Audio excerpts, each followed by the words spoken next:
Les magiciens, depuis des centaines d'années, sont finalement les seuls experts et les plus grands experts dans la manipulation de l'esprit humain. Vous trouverez personne d'autre au monde dont l'expertise, c'est de manipuler les limites cognitives. Il y a quelque temps, je suis tombée sur les travaux, pour le moins intrigants, de Cyril Thomas. Il est scientifique et magicien. Et figurez-vous qu'en tant que scientifique, il fait des recherches pour comprendre comment les tours de magie nous mènent en bateau. Sa théorie, c'est que ces pros de l'illusion utilisent les biais cognitifs de notre cerveau. Alors, au début, j'avoue que j'étais un peu sceptique. Du coup, j'ai décidé d'aller le voir pour tester ses tours et qu'il m'explique.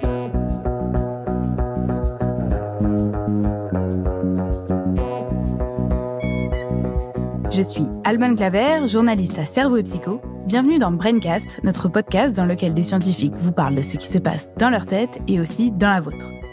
Pour cet épisode, je reçois Cyril Thomas. À la fois illusionniste et chercheur en psychologie, il a donc enfilé sa double casquette pour mieux nous faire pénétrer dans cet univers fascinant.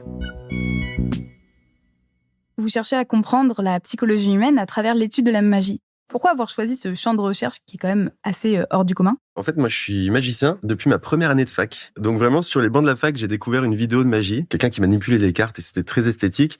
Et j'ai pris un paquet de cartes et je me suis dit, mais pourquoi pas moi-même manipuler les cartes ? Et donc, je commençais à manipuler les cartes en cours de psycho, ce qui est pas une bonne chose à faire, je l'admets. Donc, je me suis mis dans la magie sur ces premiers cours de psycho par hasard. Non pas parce que ça m'intéressait pas, mais juste parce que c'était aussi l'occasion de se détendre les mains.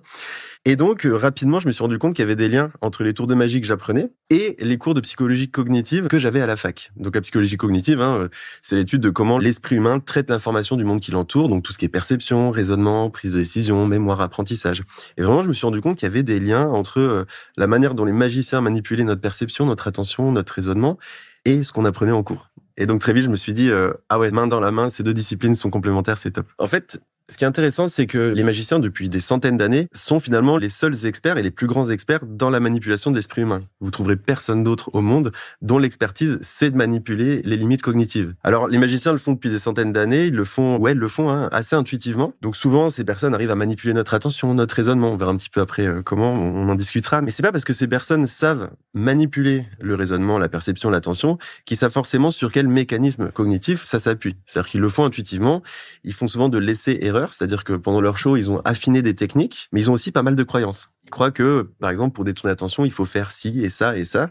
Et ben nous, en tant que psychologues cognitiviste, ce qu'on va faire, c'est qu'on va essayer justement de tester ces croyances des magiciens et puis voir ce qui fonctionne pas. Quels sont les leviers qu'il faut baisser ou pas pour que les processus soient manipulés de la bonne manière ou pas. Donc là, concrètement, vous pouvez me faire un tour de magie et m'expliquer sur quel biais cognitif ça repose ? Cyril Thomas relève le défi et me sort un jeu de cartes. Il me présente 5 cartes, que des valets, des dames et des rois. Il me propose d'en tirer une, de bien la retenir, de la remettre avec les autres, et puis de lui rendre le paquet une fois que je l'ai bien mélangé. Je garde bien en tête ma carte, une dame de carreau. Il m'explique alors qu'il va subtiliser ma carte du paquet. Il me présente les 4 cartes restantes, et là, à ma grande surprise, ma carte a bien été retirée du jeu. Alors, comment a-t-il fait ? Il m'explique alors le fin mot de l'histoire. Le tour est en réalité très simple. Parmi ces 4 cartes qu'il m'a présentées dans la deuxième partie du tour, aucune n'était en fait présente dans le premier paquet présenté. Ma carte a donc bien été retirée du jeu, tout comme les 4 autres cartes qui étaient avec elle. En fait, par un geste habile que je n'ai bien sûr absolument pas remarqué, Cyril Thomas a subtilement remplacé toutes les cartes du début par 4 cartes différentes. Alors, pourquoi n'ai-je pas vu un tel changement ? C'est là que Cyril Thomas retire sa casquette de magicien pour enfiler celle de chercheur en psychologie. Il me raconte alors une célèbre expérience de psychologie qui illustre un biais employé dans ce tour, le détournement d'attention. Et je vous invite dès à présent à visionner la vidéo de cette expérience de psychologie.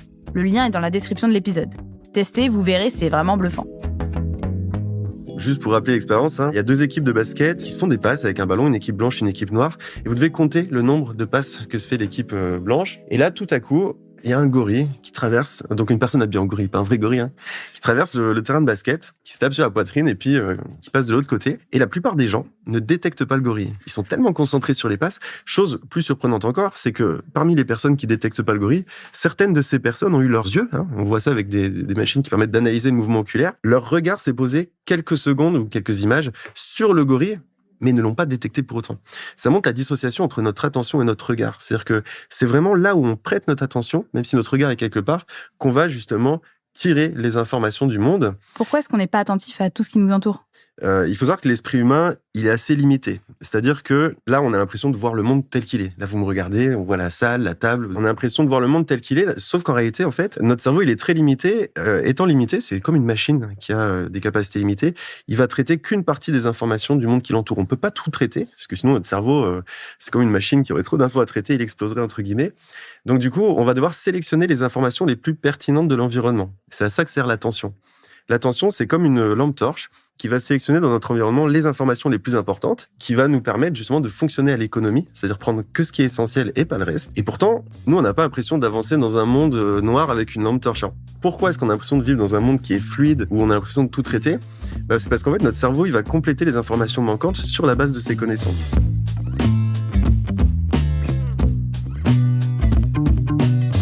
En fait, comme le cerveau est limité, je n'ai pas pu tout retenir. J'ai bien sûr vu les 5 cartes que Cyril Thomas m'a initialement présentées, mais mon attention était focalisée sur la carte que j'avais choisie, ma dame de cœur. Ma lampe torche attentionnelle éclairait donc cette carte, laissant les 4 autres dans l'obscurité. C'est le fameux détournement d'attention. Mon attention focalisée sur ma carte, je n'ai pas retenu ce qui se passait autour de celle-ci, comme dans l'expérience du gorille invisible, où l'attention est focalisée sur les joueurs qui s'échangent le ballon, alors que le gorille se promène tranquillement dans le gymnase. Mais Cyril Thomas m'explique qu'un autre biais cognitif intervient aussi dans ce tour. La cécité au changement.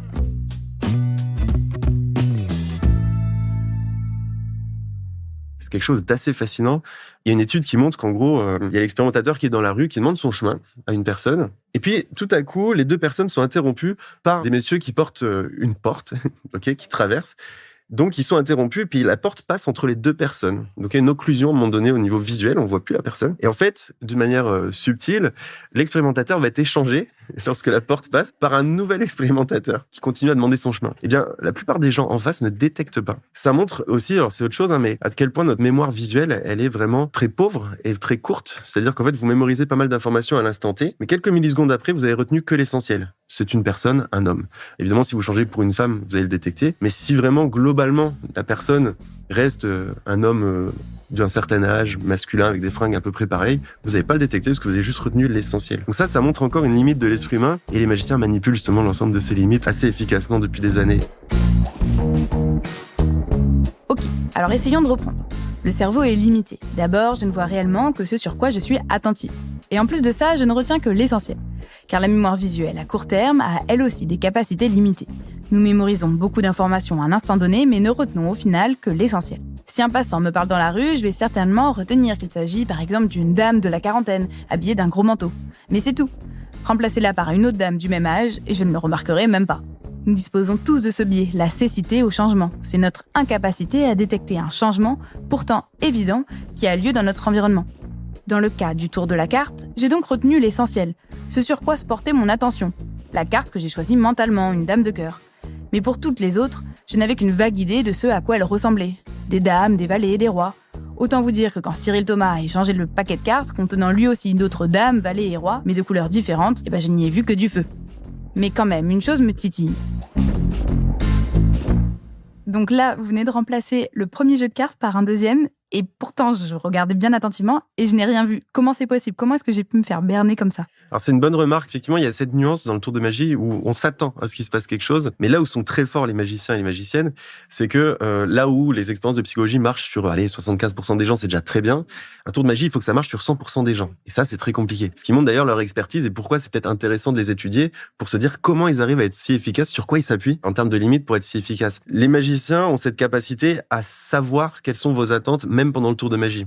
C'est-à-dire qu'ils vont vraiment donner l'illusion que ce point-là est important. Ils vont faire semblant de se planter à tel moment en sachant très bien que c'est contrôlé, mais vous, ça va attirer votre attention. Ils vont faire plein de gestes parasites pour justement attirer votre attention, alors qu'en fait, ça sert à rien.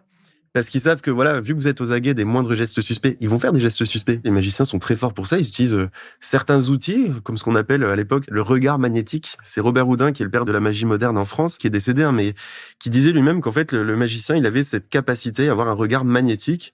Lorsqu'il regarde dans une direction, les personnes, les spectateurs ou spectatrices vont naturellement avoir leur attention qui va être détournée dans cette direction. Et il y a des expériences en psychologie qui montrent que même si vous savez absolument qu'il faut pas que vous vous concentriez là où je regarde, si je regarde à gauche par exemple, vous savez qu'il faut pas regarder à gauche si je regarde à gauche, et bien même si vous regardez pas à gauche, votre attention va être automatiquement capturée là où je regarde. C'est parce qu'on est des animaux sociaux. Et le regard, pour les animaux sociaux comme nous, c'est un outil de communication qui est important. Il peut prévenir du danger, mais aussi de plein d'autres choses. Et donc, c'est aussi pour détourner mon attention que vous ne faites que parler et faire des blagues, etc. On va souvent vous bombarder de paroles, on va faire des blagues. En fait, on va saturer votre système attentionnel. Je vous parlais tout à l'heure du principe d'économie, c'est-à-dire que notre cerveau est limité. Et ben, si on le limite encore plus, votre cerveau va directement aller aux informations encore plus essentielles parce qu'il peut pas traiter le reste. Donc, si moi je vous parle, je vous bombarde d'informations, ça va être encore plus simple de détourner votre attention, ou en tout cas d'anesthésier votre attention, parce que justement, vos ressources attentionnelles étant faibles, elles vont se focaliser que sur les choses les plus essentielles. Il y a une expérience qui montre que si vous vous baladez sur un campus, vous marchez sur un campus, et vous êtes avec quelqu'un au téléphone. Et là, vous croisez quelqu'un déguisé en clown, qui est sur son monocycle et qui vous croise au niveau du chemin. Et ben, les personnes au téléphone vont moins détecter ce clown à monocycle que des personnes qui n'étaient pas au téléphone. Ce qui montre que quand notre système attentionnel est vraiment saturé, et ben, on va peut-être juste se focaliser sur l'essentiel, aller tout droit, et tout le reste, ben, on n'aura pas les ressources pour le traiter. Et les magiciens sont très forts justement pour saturer, et aussi pour effectuer les mouvements secrets lorsque votre attention est sur ce qu'on appelle des temps faibles. C'est-à-dire qu'en fait, le magicien va peut-être vous créer des temps forts en vous montrant voilà quelque chose. Oh, l'effet est arrivé. Et là, votre attention se détend parce que vous dites, ben, tout est fini. Et c'est au moment où vous pensez que tout est fini que la personne va justement peut-être faire des mouvements secrets. C'est l'idée de saturer notre système d'analyse pour qu'on fonctionne sur ce qu'on appelle des heuristiques. Alors, une heuristique, c'est un raccourci mental. C'est toujours ce principe d'économie. En fait, quand vous n'avez pas assez de ressources, vous allez à l'économie. Si vous n'avez pas beaucoup d'argent, vous allez acheter les choses les moins chères. Ben, c'est pareil. Si vous n'avez pas beaucoup de ressources attentionnelles parce qu'on vous bombarde d'informations, vous allez juste prendre l'information qui est la plus simple d'accès. Et donc, toutes ces blagues, toutes ces paroles, tous ces gestes que vous me faites, est-ce qu'ils sont là que pour me distraire ou est-ce qu'ils ont une réelle influence? Est-ce que vous arrivez vraiment à m'orienter vers une direction? Nous, on a montré dans certaines expériences qu'en gros, si on vous fait un tour de magie et qu'on vous donne une fausse solution, si j'ai activé une solution, même lorsque je montre qu'elle est fausse, eh bien, certaines personnes vont continuer à chercher dans la direction de cette solution. Cyril Thomas reprend alors son paquet de cartes. Il prend une carte sur le dessus du paquet, me demande de bien la visualiser, puis la repose. Il m'annonce alors que, comme par magie, cette carte va se retrouver dans sa poche. Il semble alors dissimuler la carte dans la paume de sa main et la déplace vers sa poche. Bon, là, je ne suis pas dupe, je lui fais remarquer.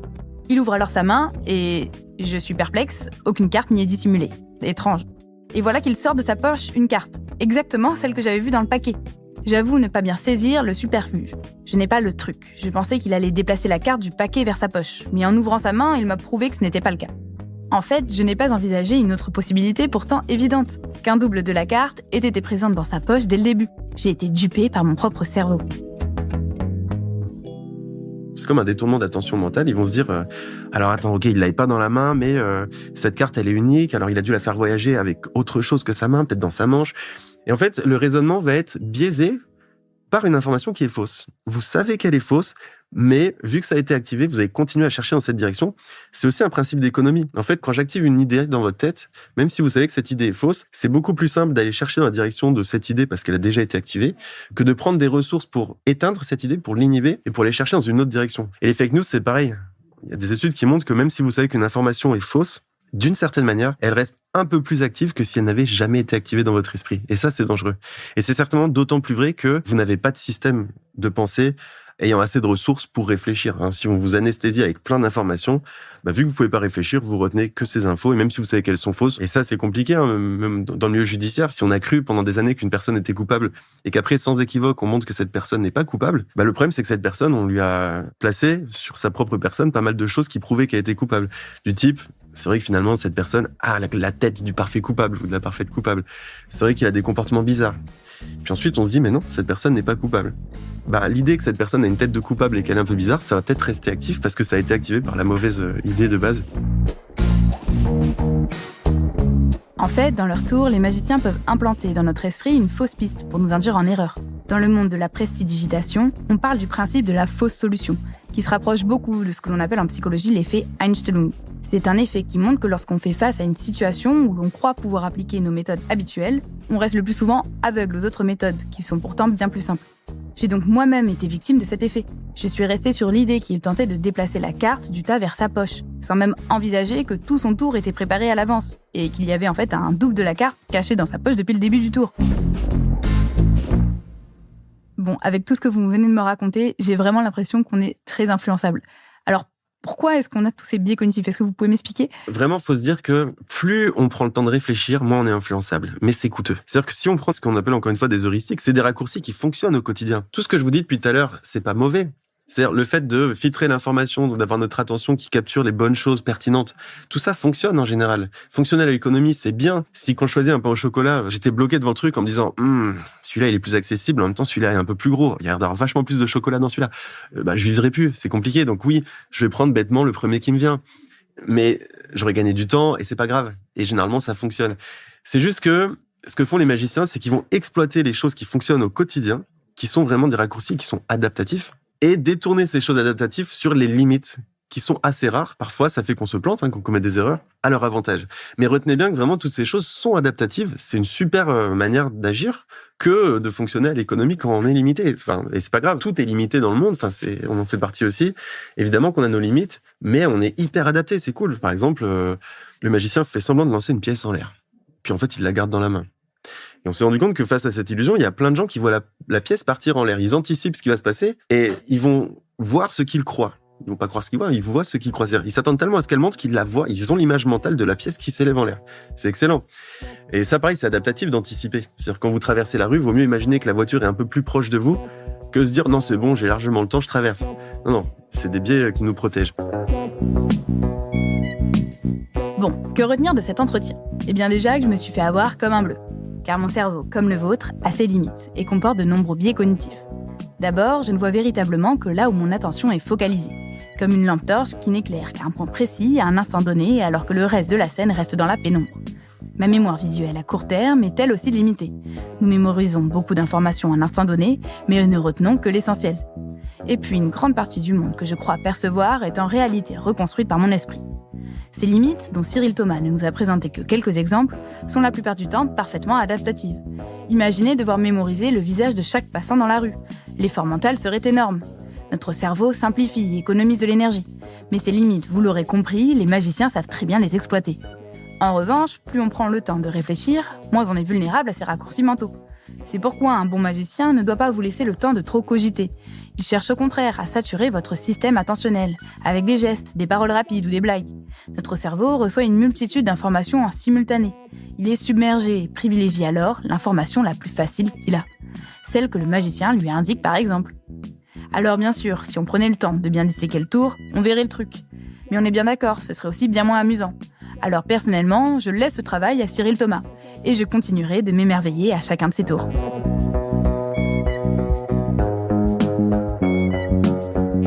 Vous venez d'écouter Braincast, un podcast de Cerveau et Psycho. Je suis Alban Claver et j'ai écrit et tourné cet épisode. La réalisation et le mix sont de Gautam Shukla. Braincast est disponible sur toutes les plateformes d'écoute. Vous pouvez nous laisser des étoiles, des commentaires et surtout en parler autour de vous. Vous pouvez également nous rejoindre sur nos réseaux et sur cerveauetpsycho.fr. Et pour ne rien manquer, vous pouvez vous abonner à ce podcast et à notre magazine. On vous donne rendez-vous dans 15 jours pour notre prochain épisode.